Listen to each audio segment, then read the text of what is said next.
সুলেমান রহিম মধ্যরাতে ফকিরাপুল দাঁড়িয়ে আছি, রাত প্রায় 2টা। এই ফকিরাপুলে অনেক স্মৃতি। রাত 2টা থেকে ফকিরাপুলে চা খাইতেছি। এখানে অসংখ্য মানুষ আসছে বার কাউন্সিল পরীক্ষা দেওয়ার জন্য। এই ফকিরাপুলে বন্ধুময়ের সাথে মধ্যরাতে অনেক সময় আড্ডা দিয়েছি আমরা। চোখের সামনে বেশি উঠছে ফকিরাপুলে। ঢাকা শহরে অনেক জায়গা কিন্তু নিস্তব্ধ হয়ে গেছে, কিন্তু এই ফকিরাপুল সবসময় কিন্তু ব্যস্ত থাকে, দিন রাত 24 ঘন্টা।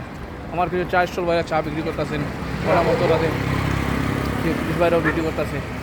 এখানে কুকুররা একটা আছে মানুষের, যে অনেক মানুষ কিন্তু পরীক্ষা দেওয়ার জন্য আসছে, অনেকে রুম পাচ্ছে না, করছে মানুষের যে কষ্ট সমায়ন করতে। আল্লাহবাক জগতের প্রতি যে মানুষকে ভালো লাগেন। আর মধ্যরাতে আপনারা কোনো কাজ না ছাড়া কিন্তু বের হবেন। আমরা বেরোচ্ছি চা খাওয়ার জন্য বন্ধুমনের সাথে। এখানে আমার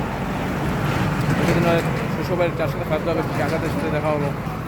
তখন আমার উর্দু মানুষ দীর্ঘদিন পর তাকে পেলাম, এর সাথে পেলাম চা খেতে। তো এখানে পরীক্ষার্থীর সংখ্যাটাই বেশি, যার কারণে আমরা পেলাম। তবু যাই হোক, আমরা সবাই ভালো থাকেন, সুস্থ থাকেন, আপনার সেই পথে শেষ করলাম। খুদা হাফেজ।